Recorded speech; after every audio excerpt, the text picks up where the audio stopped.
আসসালামু আলাইকুম বন্ধুরা। আপনারা জানেন অলরেডি প্রাণী সম্পদ অধিদপ্তর অ্যাডমিট কার্ড প্রকাশ করেছে, কিন্তু সমস্যাটা হচ্ছে অ্যাডমিট কার্ড প্রকাশ করার পরও অনেকের অ্যাডমিট কার্ড বলতেছে আপনার পরীক্ষা এই তারিখ কিনা, আবার অনেকের কারণ উল্লেখ করে না কি কারণ থেকে বাতিল করা হয়েছে, অনেকের ডাবল আসছে। এর থেকে পরিত্রাণের উপায় কি বা কিভাবে আপনি এই সমস্যার সমাধান খুঁজে পাবেন তারই মূলত নিয়ে আজকে ভিডিওটা। তো প্রথমে যদি আমি একটু চেষ্টা করি যে একটা অ্যাডমিট কার্ড ডাউনলোড করার চেষ্টা করছি একটা ফোন নম্বর দিয়ে। ওকে ওকে ক্রস করুন। তো যদি দেখা যাচ্ছে যে দুঃখিত, এই মোবাইল নম্বর আবেদনকৃত পত্রটি লিখিত পরীক্ষার তারিখ ও সময় এখনো চূড়ান্ত হয়নি, অনুগ্রহপূর্বক প্রাণী সম্পদ অধিদপ্তর ওয়েবসাইটে অথবা এতদূর ভিজিট করুন। ওকে, তারপরে আপনাকে এখানে স্পষ্ট করে উল্লেখ করেছে যে এই পরীক্ষার তারিখ এখনো চূড়ান্ত হয়নি।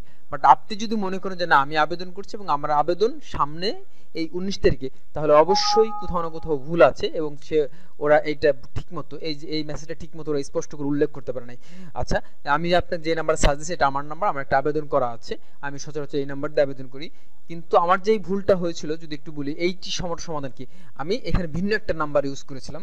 দেখি ভিন্ন একটা নাম্বার, তার মানে আমি যদি বলি যে কিন্তু ওরা যে মেসেজটা দিয়েছে সেটা আসলে মনে হচ্ছে ভুল দিয়েছে, কারণ আমি ওই নম্বর দিয়ে প্রাণী সম্পদ অধিদপ্তরে আবেদন করিনি, আমি ভিন্ন একটা নম্বর দিয়ে আবেদন করছি। যখন আমি এটা দেখে নিজে সার্চ দিয়েছি তখন ভিতরে চলে আসছে এবং আমি ডাউনলোড করতে। এখন আমি আরেকটা ফোন নম্বর দিয়ে আরেকটা একটু চেষ্টা করেছি, দেখি কি অবস্থা।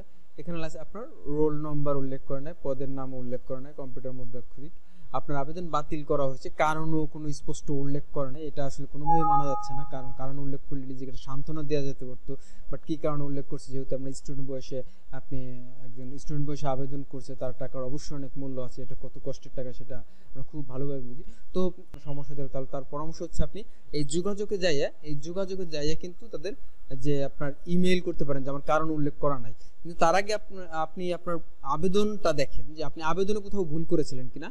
যে আবেদন করে ভুল করে তখন আপনি নিজেকেই জাজ করতে পারবেন যে আসলে আপনার আবেদনে কোথাও ভুল হয়েছে। আর যদি আপনার আবেদনে কোনো ভুল না থাকে, আপনার কোনো মনে হয়, তাহলে তাদেরকে ইমেইল করতে পারেন এবং তাদেরকে আপনার যে হটলাইন নাম্বার দেওয়া আছে, হটলাইন নাম্বারও যোগাযোগ করতে পারেন।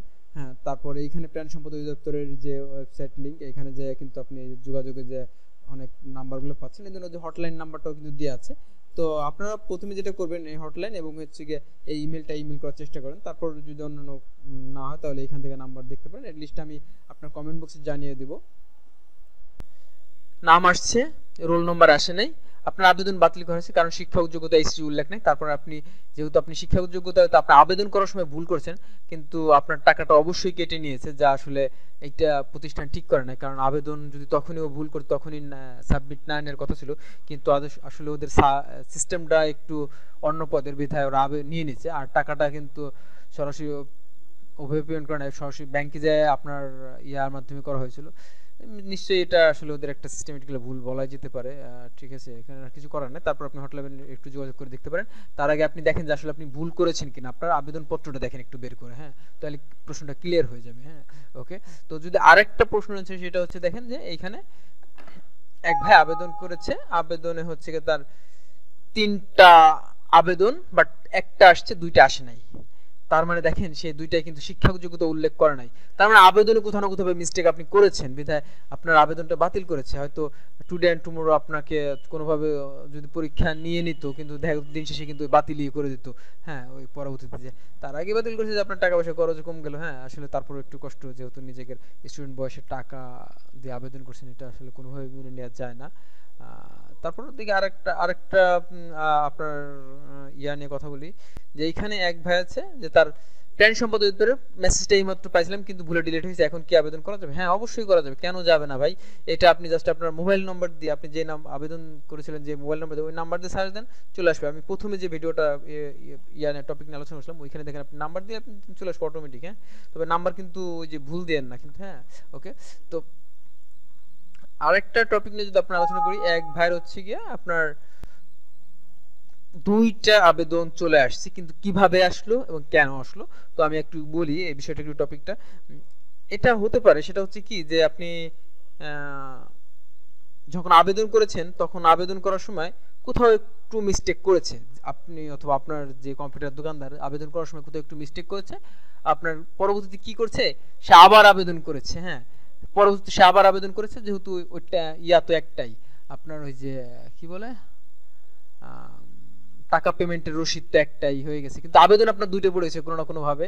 তো আপনি এইটা দুইটা আবেদনের আপনি ওই যে যার দোকান থেকে আবেদন করেছেন তার সাথে একটু শেয়ার হন যে ভাই আমার দুইটা কেন আবেদন পড়লো, আপনি কি প্রথম যে আবেদন করেছিলেন সেটা কোথাও ভুল করেছিলেন কিনা, যে যার কারণে দ্বিতীয়বার আবেদন করেছিলেন এমন কিনা। তাহলে এবং তার চেয়ে বেটার নিয়ম হচ্ছে কি যে আপনি যে আপনার এখন আপনার হাতে যে আবেদন কপিটা আছে, আপনার হাতে যে এখন আবেদন কপিটা আছে ওইটার যে আপনার আবেদন নম্বর, আপনার যে কি বলবো, এই যে আবেদন নাম্বার আছে ওই নাম্বার দিয়ে সার্চ দেখেন আপনার কোন কার্ডটা আসে। যেই কার্ডটা আসে সেটা হচ্ছে আপনার সঠিক, কারণ আপনাকে আবেদন কপি কিন্তু দুইটা আপনার দোকানদার দিয়ে দেয় নাই, আপনি যেটা করছেন আপনার ফোন নাম্বার দিয়ে সার্চ দিয়েছেন বিদায় দুইটা চলে আসছে। কিন্তু আপনি কিন্তু দুইটাই আপনার যেটা সুবিধা আপনি সেটা পরীক্ষা দিতে যাবেন না, আপনি টিকলেও কিন্তু এটা সমস্যায় পড়ে যেতে পারেন। আমার এটা মনে হচ্ছে, আপাত দৃষ্টিতে মনে হচ্ছে, যার কারণে আপনার প্রতি আমার একান্ত সাজেশন থাকবে এরকম যদি কারো হয়ে থাকে যে আপনার যে আবেদন কপি আছে ওইখানে আবেদন নাম্বার দিয়ে প্রয়োজনটা প্রিন্ট করে তারপর ওইটার এগেইনস্টে আপনি পরীক্ষা দেন। তো এই তারপরেও আপনার সকলে বুঝতে পারছেন, তারপর যদি কারো কোনো সমস্যা থাকে, কারো কিছু জানার থাকে, আপনি আমাদেরকে কমেন্ট বক্সে জানাতে পারেন, নিশ্চয়ই আপনার দ্রুত প্রশ্নের অ্যান্সারটা দিয়ে দেবো। আজকের মতো এখানে শেষ করছি, আল্লাহ হাফেজ।